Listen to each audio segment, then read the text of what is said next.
Қайырлы күн достар, бүгін біз сіздермен бірге торт мороженое дайындайтын боламыз. Шоколадный ореховый деген видеоны бастамастан менің каналыма тіркеліп, алда жаңа видео өткіземін үшін қоңыраушаны басып қойды, ұмытпаңыздар.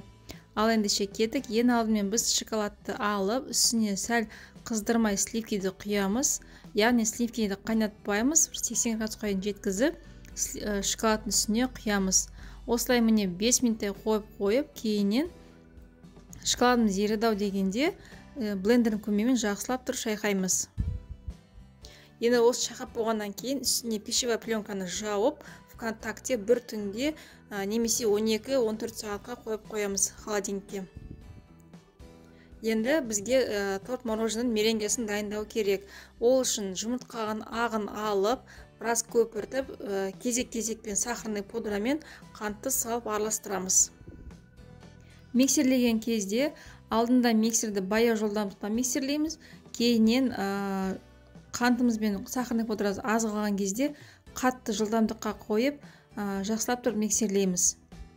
Міндетті түрде кезек-кезекпен салып, асықпай миксерлейміз. Сол кезде белогымыз қатты қою болып жақсы болып шығады. Міне араластырып болдық, дәл осындай қою болу қажет. Енді үстіне құрақ заттарымызды саламыз. Үстіне какаоны илегіштен өткіземіз. Кейін ұнды, сахарный пудраны салып, лопатканың көмегімен араластырамыз. Тағы да кейінен миндальный лепестки салып, барлығын біріктіріп араластыратын боламыз. Дәл осындай міне масса болып шықты. Енді осы массамызды противенге қызып тұрған пеште 180 градуста 25-30 минуттай пісіріп аламыз.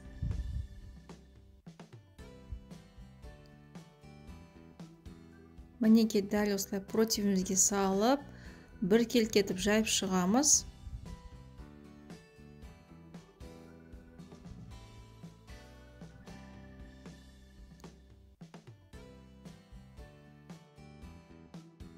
Мінеке дәл осылай бір текті етіп жайып шығамыз противенге. Енді қалған екі коржды дәл осы бірінші корж сияқты жақсылап миксерлеп, духовкада 180 градуста 25-30 минуттай пісіріп аласыздар. Енді корждан пісіп жатқан кезде кремге кірісеміз. Крем менде бір түн тұрды холодильникте. Енді осыны жақсылап тұрып миксерлейміз. Қою болғанға дейін жақсылап тұрып араластырамыз. Мінеке енді араласып болғаннан кейін үстіне творожный сырды салып, тағы да жақсылап тұрып араластырамыз. Креміміз дайын, өте қою, дәмді крем болып шықты. Енді піскен корждарымызды жинай бастаймыз. Бірінші коржымызды алып, үстіне кремін жағамыз.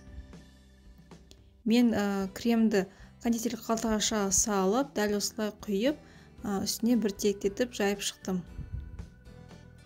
Кремді жағып болғаннан кейін мен алдын ала үгітілген грек жаңғағын салып шықтым арасына.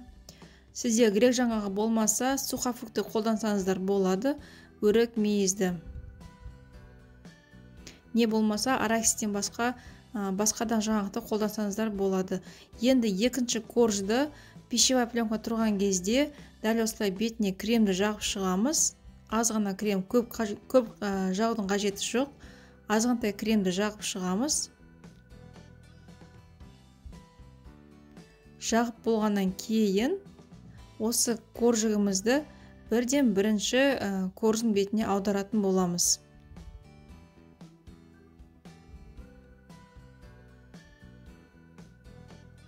Міне дәл осылай аударамыз. Менде мұнда тефлоновый коврик. Осы коврикті мен пісірдім.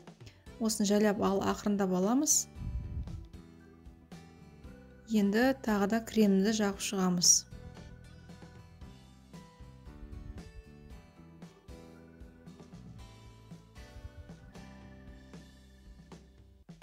Бір тектетіп жайып, барлық жеріне крем бір қалыпты болу керек.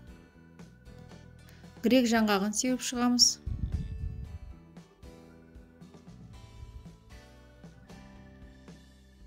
Енді үшінші коржымыздың үстіне де кремімізді жағып